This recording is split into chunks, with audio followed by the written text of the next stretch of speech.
අද මම ඕගොල්ලන්ට කටට සැරට සුවඳට ඉස්සෝ කරි එකක් හදන්නේ කොහොමද කියලා කියා දෙන්න යන්නේ.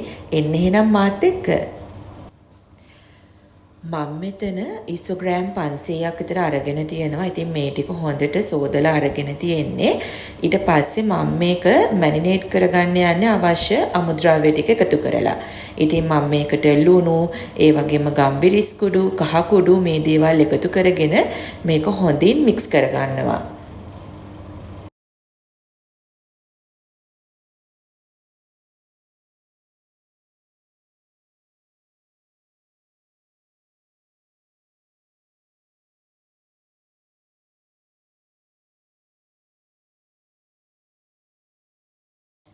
දැන් මම ඉස්සෝ කරි එක හදාගන්න අවශ්‍ය වෙන අනිත් අමුද්‍රව්‍ය ටික එකතු කරගන්න යන්නේ.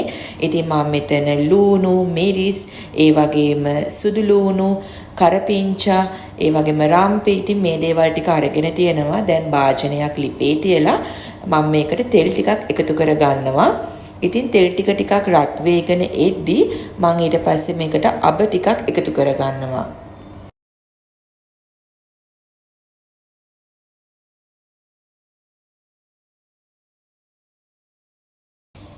දැන් අබ ටික හොඳින් රත් වෙලා තියෙන්නේ. ඉතින් මම හදන්නේ මේකට සුදු ලුණු එකතු කරගන්න. සුදු ලුණු ටික එකතු කරගත්තයින් පස්සේ සුදු ලුණු ටිකක් රන්වන් පාට වෙනකන් අපි තෙලේ බැද ගන්න ඕන.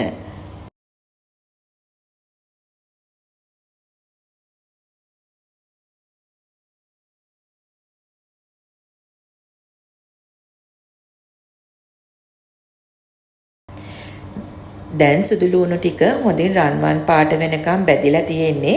ඊට පස්සේ අපි මේකට ඉස්සෝ ටික එකතු කරගන්නවා. ඉස්සෝ ටික එකතු කරගෙන ටිකක් විනාඩි 10ක් 15ක් විතර ටිකක් මේක තෙලෙන් බැද ගන්න ඕන. ඉතින් මේක තෙලෙන් බැදගද්දි මදගින්දරේ බැද ගන්න. ඉතින් විනාඩි 10කට 15කට පස්සේ අපි මේකට අපි අර කපාගෙන තියෙන සුදු ලුණු ඒ වගේම රම්පේ කරපිංචා මිරිස් මේ දේවල් ටික එකතු කර ගන්නවා.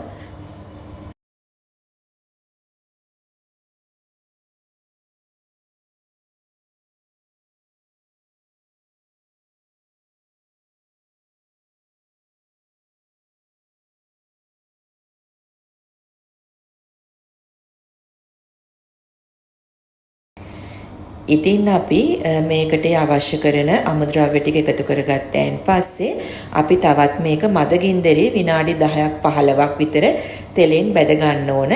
ඊට පස්සේ මම මේකට මිරිස් කුඩු හැඳි එකහමාරක්, ඒ වගේම 3-5 කුඩු හැඳි එකහමාරක් එකතු කරගන්නවා. ඉතින් සැරට කන්න කැමති කෙනෙක් නම් මිරිස් ටිකක් වැඩිපුර එකතු කරගන්න පුළුවන්.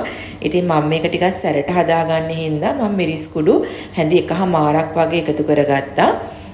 ඊට පස්සේ අපි මේක හොඳින් මික්ස් කරගන්න ඕනේ. ඊට පස්සේ තව විනාඩි 10ක් වගේ ලිපේ තියලා අපි මේකට කිරි එකතු කරනවා.